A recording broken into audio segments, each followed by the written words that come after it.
Good evening class 12th। आज हम start करेंगे अपना last chapter P block element. P block element पूरा थ्योरेटिकल चैप्टर है, मेजर चैप्टर है और वेटेज इसका ज़्यादा है। मतलब एल्डिहाइड कीटोन कार्बोक्सिलिक एसिड का जो वेटेज है उससे भी ज़्यादा वेटेज है। मतलब पूरी केमिस्ट्री में सबसे ज़्यादा वेटेज आपके पी ब्लॉक एलिमेंट का है ना।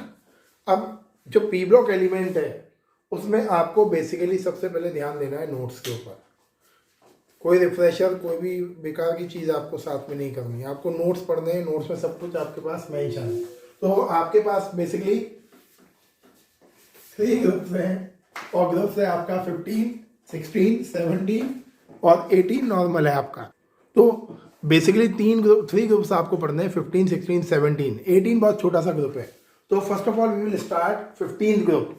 अब बात वही है कि अगर आपने क्लासिफिकेशन ऑफ एलिमेंट्स की चीज़ें पढ़ी हुई हैं तो चैप्टर आपको बिल्कुल सिंपल लगेगा। चैप्टर में कुछ नहीं है, ऑलरेडी आपका क्लास 11th का रिवीजन है। तो देखिए, फर्स्ट प्रॉपर्टी है इसकी एटॉमिक साइज। 15 ग्रुप एलिमेंट में कौन कौन है?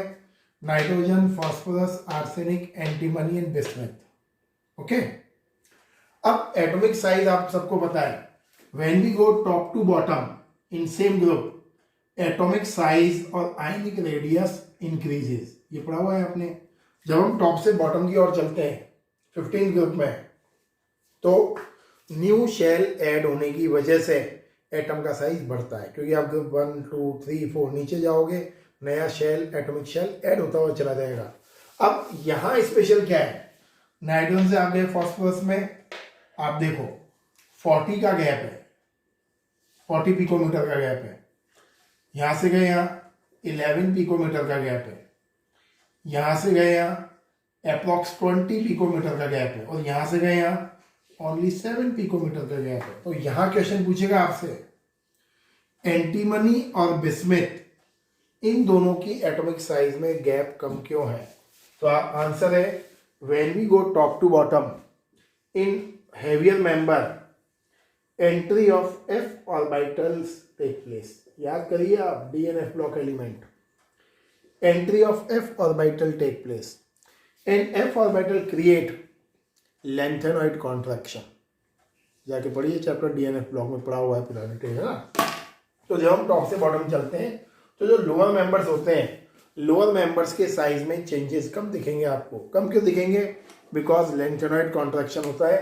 और लेंथेनॉइड कॉन्ट्रैक्शन क्यों होता है? एफ ऑर्बिटल की अनसिमेट्रिकल शेप की वजह से होता है। और लेंथेनॉइड कॉन्ट्रैक्शन का रीजन क्या है? Poor shielding effect of F orbital. Clear है? तो यहाँ क्वेश्चन है, एंटीमनी और बिस्मथ का साइज अप्रॉक्स सेम क्यों है? आपसे पूछ ले, आर्सेनिक और एंटीमनी में साइज का गैप ज्यादा क्यों है? तो ज्यादा आप क्या बोलोगे कि when we move arsenic to antimony, in antimony lanthanoid contraction present. आगे देखिए, आयोनाइजेशन एंथैल्पी, टॉप से बॉटम चलोगे आयोनाइजेशन एंथैल्पी डिक्रीज होगी। क्यों डिक्रीज होगी? टॉप से बॉटम चलने पर न्यू शेल ऐड होता चला जाएगा, एटम का साइज बढ़ेगा और एटम का साइज बढ़ने से न्यूक्लियस का फोर्स ऑफ अट्रैक्शन कम हो जाएगा। और अगर न्यूक्लियस का फोर्स ऑफ अट्रैक्शन कम होगा तो आपको कम एनर्जी लगानी पड़ेगी इलेक्ट्रॉन को रिमूव करने के लिए। इसलिए हम बोलते हैं टॉप से बॉटम चलने पर आयोनाइजेशन एंथैल्पी की वैल्यू डिक्रीज होती है। और मैंने बोला नाइट्रोजन और बिस्मथ कौन जल्दी इलेक्ट्रॉन देगा? तो इलेक्ट्रॉन देगा जल्दी बिस्मथ। क्यों देगा? क्योंकि बिस्मथ का साइज बड़ा है, नाइट्रोजन का साइज छोटा है। लेकिन जो क्वेश्चन का ट्रेंड है 12th में वो ये है, 15th ग्रुप एलिमेंट की आयोनाइजेशन एंथैल्पी 16th और 14th ग्रुप एलिमेंट से ज्यादा होती है। क्यों होती है? तो कोई भी एक एग्जांपल ले लो 15th ग्रुप का और 16th ग्रुप का। तो 15th का मैंने लिया नाइट्रोजन और 16th का मैंने ले लिया ऑक्सीजन। एन के बाद वो आता है, अगर आप एन को देखोगे तो क्या लिखोगे? 1s2 2s2 2p3। ओ को क्या लिखोगे? 1s2 2s2 2p2 2p4। तो आप क्या बोलोगे? इन 15th block element p orbital is half filled and in oxygen p orbital is not half filled. वो दिख रहा है आपको। तो n में क्या है आपका? p ऑर्बिटल हाफ फिल्ड है। तो आप क्या बोलोगे? हाफ फिल्ड ऑर्बिटल्स होने की वजह से nitrogen show stable electronic configuration. Due to this reason, removal of electron from 15 block element is very tough. General configuration क्या होता है 15th का NH2NP3. सही है. यहां जाइए इलेक्ट्रोनेगेटिविटी. इलेक्ट्रोनेगेटिविटी किसको बोलते हैं?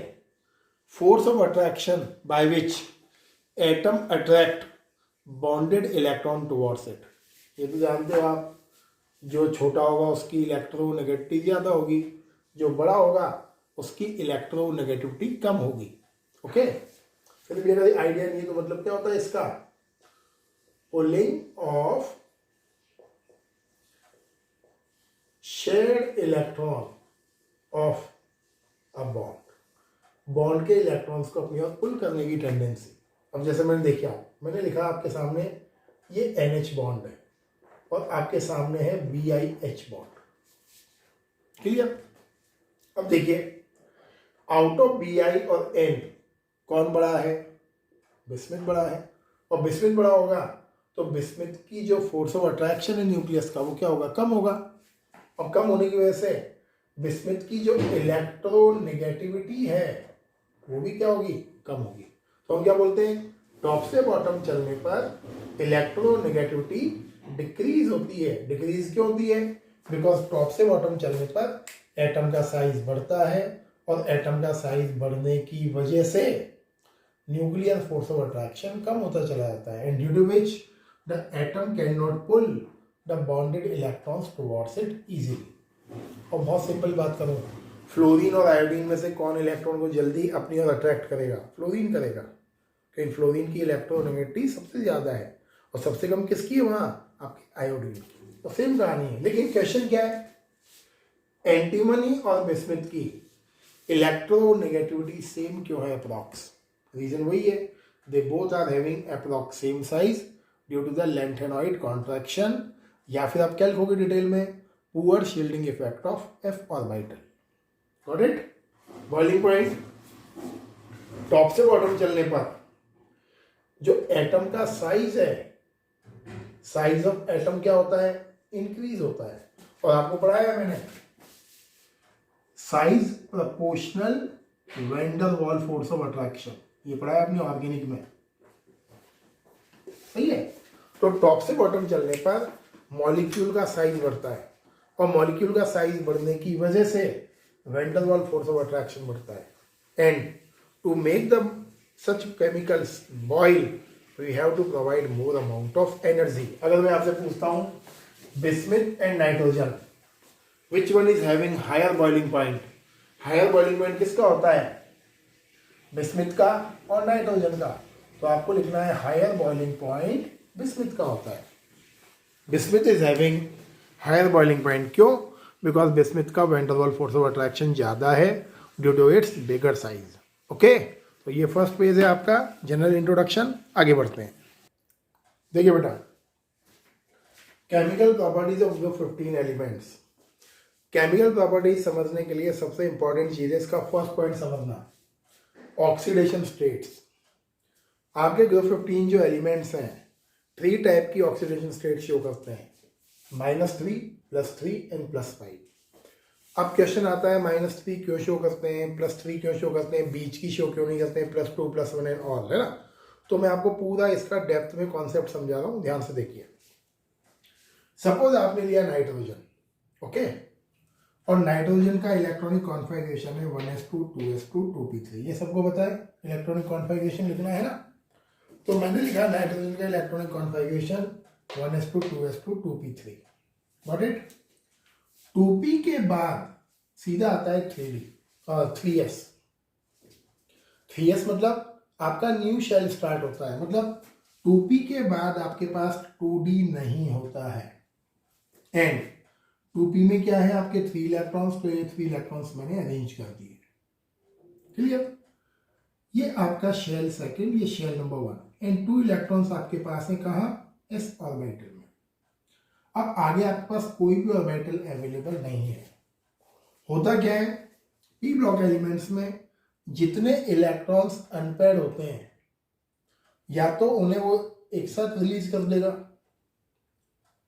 +3 शो करेगा, या 3 इलेक्ट्रॉन्स गेन करके क्या बनाएगा, ऑक्टेट कंप्लीट करेगा। तो नाइट्रोजन जनरली क्या शो कर सकता है, अगर ये नाइट्रोजन 3 इलेक्ट्रॉन्स देगा तो क्या शो करेगा, +3, और 3 इलेक्ट्रॉन्स ले लिए तो क्या शो करेगा, -3। अब इन दोनों में नाइट्रोजन इजीली शो करता है -3 को। क्यों शो करेगा -3 को, बिकॉज नाइट्रोजन का साइज सबसे छोटा है इस ग्रुप में और nitrogen is more electronegative. Clear है। लेकिन if we see in other members, N के नीचे जितने भी मेंबर्स हैं उन सब में क्या होते हैं, वैकेंट डी ऑर्बिटल्स होते हैं। अब जैसे पी को देखिए आप, 1s2 2s2 2p6 3s2 3p3। Okay, अब 3p3 में क्या है, ये आपका शेल कंप्लीट, ये शेल कंप्लीट, ये आपका आउटर मोस्ट शेल। 3p3 है, 3p के बाद क्या होगा, इसमें 3d होगा, लेकिन 3d क्या पड़ा हुआ है, वैकेंट पड़ा हुआ है। अब आप बोलोगे सर हम 3d लिखे ही क्यों, हम तो यहां तक लिखते हैं 11th में 1s2 2s2 2p6 3s2 3p3, तो ये एटॉमिक नंबर 15 होता है और कहानी यहीं तक खत्म हो जाती है। तो 3d हम क्यों मेंशन करें, 3d मैंने बोला मेंशन करिए, क्यों करिए, वो ऑर्बिटल प्रेजेंट है बट वैकेंट है।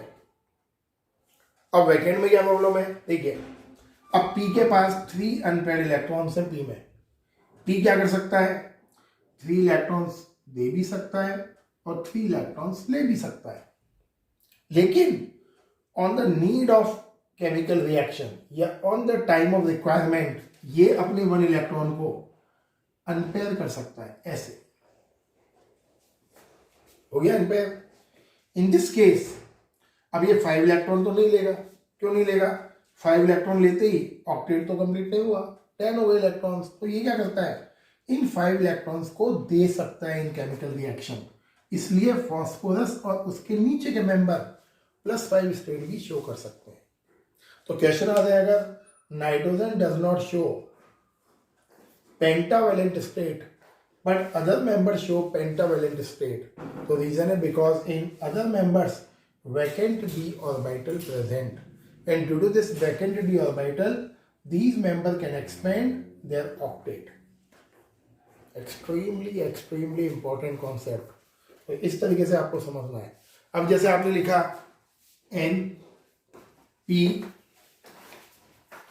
AS SB और BI, तो ये शो करेगा -3 और +3, और ये सारे आपके शो करेंगे -3 +3 +5। अब +5 का मतलब ये नहीं है कि +5 मतलब 5 इलेक्ट्रॉन इजीली दे देगा, वहां भी अब डिस्कशन होगा कुछ। जैसे देखिए मैंने लिखा PCl5 और मैंने लिखा NCl5। अब इसमें से PCl5 तो पॉसिबल है बट NCl5 पॉसिबल नहीं है। क्यों पॉसिबल नहीं है, बिकॉज N के पास क्या है, 5 अनपेयर्ड इलेक्ट्रॉन्स करने की कैपेबिलिटी नहीं है, बिकॉज आगे ऑर्बिटल्स ही नहीं है N के पास, तो N can not make 5 unpaired electron, but P can make 5 unpaired electron because P के पास क्या है, 3d वैकेंट ऑर्बिटल है, इसीलिए PCl5 पॉसिबल होता है, NCl5 पॉसिबल नहीं होता है। ये क्वेश्चन आते हैं यहां से, है ना। एक और चीज आगे देखिए, अब क्वेश्चन आता है यहां कि कौन सी ऑक्सीडेशन स्टेट ज्यादा स्टेबल है। जैसे मैंने बोला ये -3 +3 शो करता है, ये नीचे वाला +3 -3 +5 शो करता है, but out of them which oxidation state is more stable. तो देखिए आप टॉप से बॉटम चलने पर -3 की स्टेबिलिटी डिक्रीज होती है। डिक्रीज क्यों होती है, आप टॉप से बॉटम चलोगे एटम का साइज इंक्रीज होगा, और एटम का साइज इंक्रीज होगा न्यूक्लियस का फोर्स ऑफ अट्रैक्शन कम हो जाएगा। सिंपल सा लॉजिक है। आप ऊपर से नीचे आएंगे तो क्या होगा, साइज बढ़ गया, और साइज बढ़ने से क्या हुआ, न्यूक्लियस का फोर्स ऑफ अट्रैक्शन कम हो जाएगा, एंड फोर्स ऑफ अट्रैक्शन कम होने से electronegativity of that atom decrease, so the lower member generally not show -3 state. अब मैंने अगर आपसे बोला bismuth not form -3 but nitrogen form easily, bismuth -3 को शो नहीं करता है बट नाइट्रोजन -3 को इजीली शो करता है। क्यों शो नहीं करता है बिस्मिथ, क्योंकि बिस्मिथ का साइज बहुत बड़ा है, उसकी इलेक्ट्रोनेगेटिविटी कम है। नेक्स्ट पॉइंट, टॉप से बॉटम चलने पर +3 की स्टेबिलिटी इंक्रीज होती है। क्यों इंक्रीज होती है +3 की stability? Because top to bottom move करने पर एटम का साइज बढ़ जाएगा आपका, और एटम का साइज बढ़ जाएगा, electrons can be released easily. लेकिन +5 की स्टेबिलिटी टॉप से बॉटम चलने पर डिक्रीज होती है। यही क्वेश्चन है इंपॉर्टेंट। रीजन है इनर्ट पेयर इफेक्ट। अब इनर्ट पेयर इफेक्ट क्या है समझो अब ध्यान से। ध्यान से देखो, सपोज आपके पास एंटीमनी और बिस्मिथ है। मैं बात करता हूं बिस्मिथ की, है ना। बिस्मिथ का आपने लिखा general electronic configuration NS2 Np3, clear. और बिस्मिथ कौन से पीरियड को बिलोंग करता है? N है आपके second, third, fourth, fifth, six period में ही है। तो बिस्मिथ को लिखा मैंने 6s2 और यहां लिखा मैंने 6p3।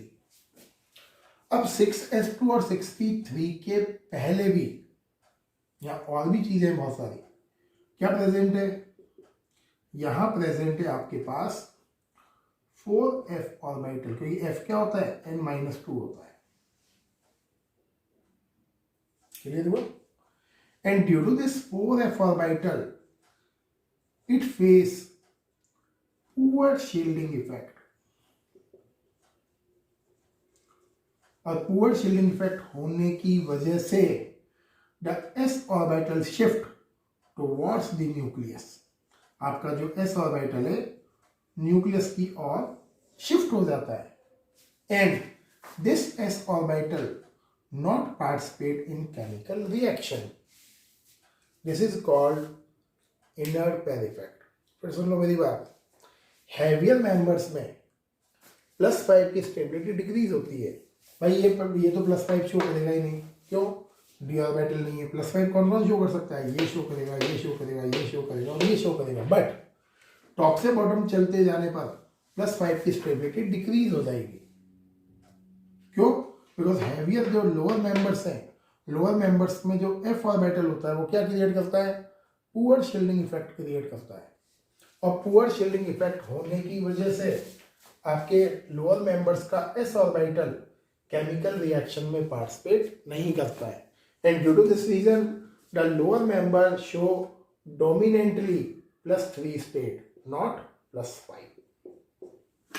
इसलिए मैंने लिखा टॉप से बॉटम चलने पर +3 की स्टेबिलिटी बढ़ती है। तो यहां भी आप लिख सकते हो due to the inert pair effect. समझ में आ गया? तो अगर मैं डिफाइन करूं इनर्ट पेयर इफेक्ट को तो हम कैसे डिफाइन करेंगे? इन p block element in lower member due to the poor shielding effect of f orbital, s orbital electrons not participate in chemical reaction. Due to this, lower members show 2 less than oxidation state. This phenomenon is called inert pair effect. ये same पढ़ा था आपने class 11 p block element, और same चीज यहाँ है। Clear है? अब देखते हैं इस पर क्वेश्चंस कैसे कैसे आ सकते हैं। तो क्वेश्चंस करते हैं डिस्कस इसके। देखिए क्वेश्चंस देखिए डिफरेंट टाइप के 4 कैटेगरी के मैंने क्वेश्चंस लिखे हैं।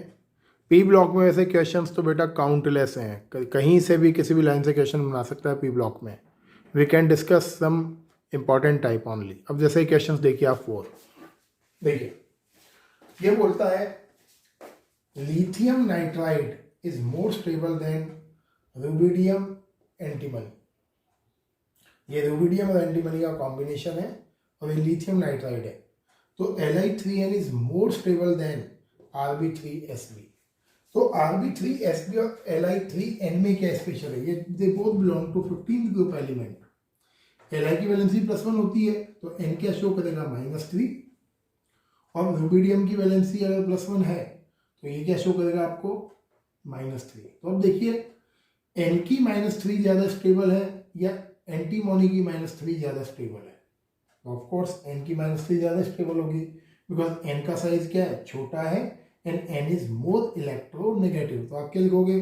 Li3n is more stable because nitrogen is more electronegative in comparison of antimony. So it can form easily -3 oxidation state. Next, PCl5 बनता है बट BiCl5 नहीं बनता. तो PCl5 क्यों बनता है? क्योंकि P शो करता है +5 स्टेट एंड यहाँ BiCl5 क्या शो करता है? +5 स्टेट. तो आपको ये देखना है कि जो BiCl5 है क्या उसकी +5 स्टेट स्टेबल होती है क्या? भाई +3 तो स्टेबल होती है. क्या +5 स्टेबल होती है? +5 होती है उसकी अनस्टेबल. क्यों होती है unstable? Due to the inert pair effect. तो ये चीज़ें समझनी है आपको.